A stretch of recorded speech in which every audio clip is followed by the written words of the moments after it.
আপনাদের অনুরোধে আজকে আবার চলে আসলাম একটা ডিজিজ নিয়ে, সেটা হলো রিউমেটিক ফিভার। আমাদের বাত জ্বরের সমস্যা, এই ভিডিওতে আজকে আমাদের বাত জ্বরের সমস্যা নিয়ে পূর্ণ আলোচনা হবে।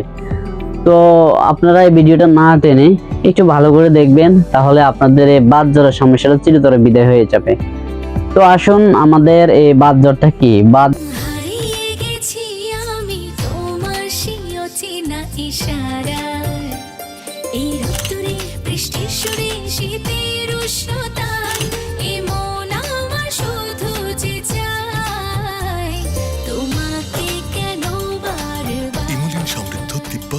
নরম আর সুন্দর ত্বক এখন সারা বছর সব ঋতুতে।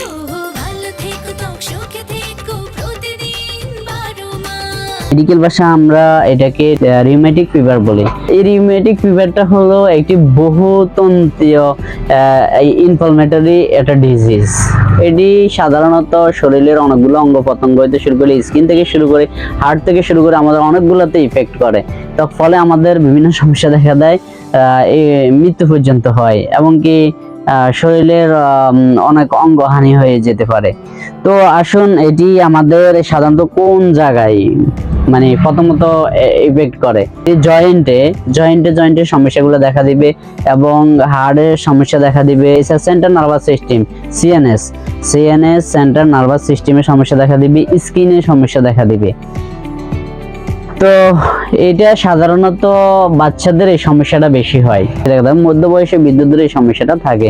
তবে এটি ব্যাকটেরিয়া দ্বারা ইনফেকশন হয়। এটি ব্যাকটেরিয়া হলো আমাদের স্টোফাইটোকক্কাস এবং বিটা হিমোলাইটিক ব্যাকটেরিয়া নামে একটা ব্যাকটেরিয়া আছে। এই ব্যাকটেরিয়া দ্বারা আমাদের এই ইনফেকশনটা হয়। তাহলে এই সমস্যা দেখা দিলে আমাদের প্রথমত কি করবো? গলা ব্যথা করবে, এবং টেম্পারেচার বৃদ্ধি পাবে, শরীরে জ্বর থাকবে, হৃৎপিণ্ডের পেশিতে আমাদের ইনফ্লামেশন হবে। তারপরে হবে ত্বকের নিচে গুটি গুটি হবে, সাধারণত ত্বকের নিচে আমাদের গুটি গুটি হবে। পেশিতে সংঘর্ষণ সম্প্রসারণ হবে, পলিআর্থ্রাইটিস হবে। আমাদের শরীরে যে হাড়গুলো আছে, এই হাড়গুলা বেদনাটা বেড়ে যাবে।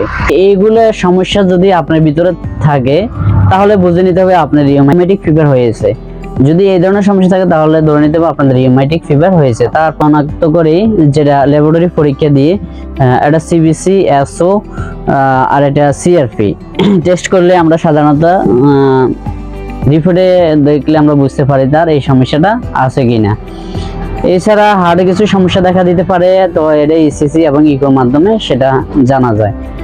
তো আসুন, আমরা এটার ম্যানেজমেন্টের ট্রিটমেন্ট দিয়ে দিব। ম্যানেজমেন্ট ট্রিটমেন্ট হলো সাধারণত কমপ্লিট বেড রেস্ট, রোগীকে একটু পূর্ণ বিশ্রাম দিতে হবে। তারপরে টেম্পারেচার জ্বরের জন্য অ্যানালজেসিক, অ্যাসপিরিন গ্রুপ জাতীয় গ্রুপের ওষুধ খেলে আমাদের এই সমস্যাটা চলে যাবে। তাছাড়া আমাদের ব্যাকটেরিয়াল ইনফেকশনের জন্য আমাদের পেনিসিলিন বি সেটা দিতে হবে, বেনজাইথিন পেনিসিলিন সেটা দিতে হবে, সেটা দিতে হবে। এছাড়া স্টেরয়েড প্রেডনিসোলন। আশা করি এগুলা খেলে এই সমস্যাটা চিরতরে বিদায় হয়ে যাবেন।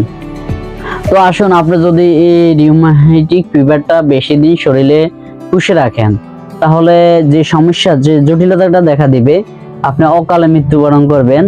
আপনার হার্টটা বড় হয়ে যাবে, হার্টের বিভিন্ন সমস্যা দেখা দিতে পারে, হার্ট ফেলিওর হয়ে যেতে পারে। এছাড়া পেরিকার্ডিয়াক ইফিউশন হতে পারে, পেরিকার্ডিয়াটিস হতে পারে। এগুলো হার্টের সমস্যা হতে পারে, হার্ট বড় হয়ে যেতে পারে, হার্ট ব্লক হয়ে যেতে পারে, অকালে মৃত্যুবরণ করতে পারে। তাহলে এইসব এই জটিলতা এগুলো দেখা দিবে। তো মনে রাখবেন, এই সমস্যা দেখা দিলে আপনি নিকটবর্তী যে কোনো ডাক্তারের কাছে গিয়ে দ্রুত চিকিৎসা নেবেন, তাহলে আপনি এই সমস্যা থেকে মুক্তি পেয়ে যাবেন। তবে মনে রাখবেন, আপনার শরীরের অসুস্থতা এবং আপনার শরীরের জটিলতার জন্য আপনি নিজেই দায়ী। সুস্থ থাকবেন, ভালো থাকবেন। যদি আপনাদের কোনো মতামত থাকে, তাহলে ভিডিওর নিচে যে কমেন্ট অপশন আছে, কমেন্টে এসে আপনাদের মতামতটা জানিয়ে দিবেন। এরপরে পেজটা ফলো দিয়ে রাখবেন।